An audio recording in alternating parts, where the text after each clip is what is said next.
Election से फरार के लिए हुकूमत तमाम हरबे इस्तेमाल करने लगी। अदलिया पर मजीद हमलों के लिए तौहीन पार्लियामेंट का बिल पास कराने का फैसला कर लिया गया। तौहीन पार्लियामेंट का कानून सुप्रीम कोर्ट के जजेस पर भी लग सकता है। मुल्की इकॉनमी के लिए सालाना अरबों डॉलर भेजने वाले और ओवरसीज़ पाकिस्तानियों की ज़बानबंदी की भी कोशिश की जाएगी। कौमी असम्बली की इस्तेहकाक कमेटी के चेयरमैन राना कासिम नून ने कानून की खिलाफ वर्जी की सज़ा भी बता दी। तौहीन पार्लियामेंट की सज़ा 6 माह और जुर्माना 10 लाख होगा।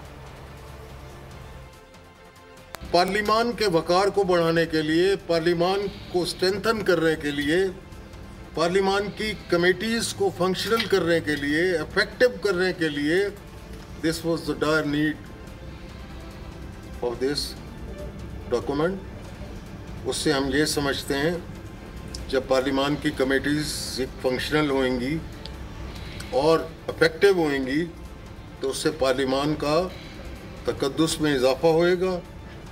पार्लिमान जो टूथलेस पार्लिमान कहलाती है ये नहीं होएगी और इससे चेक एंड बैलेंस इदारों में कायम होगी। हवाए नफ्स की है हुक्मरानी, लुटेरा कर रहा है पासबानी।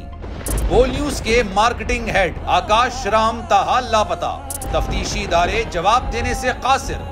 अहले खाना परेशान, बेटे की जुदाई में माँ गम से निढाल। जो बच्चो हिंदू पर आए थे जो को पाकिस्तानी, मुझे मेहरबानी करे पंहिंजो आकाश वापस कयो।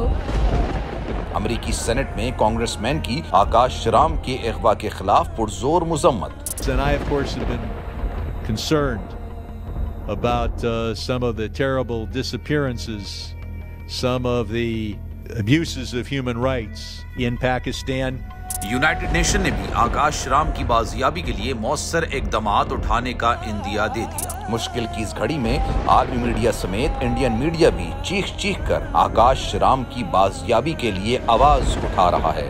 आलमी सहाफती तंजीम और इंसानी हुकूक की आलमी तंजीमों की भी आकाश राम के अगवा की मुजम्मत। उफ क्या जुल्म है, बोल इंसाफ का मुंतजिर। सब्सक्राइब करें और बेल दबाएं ताकि कोई खबर रह न जाए।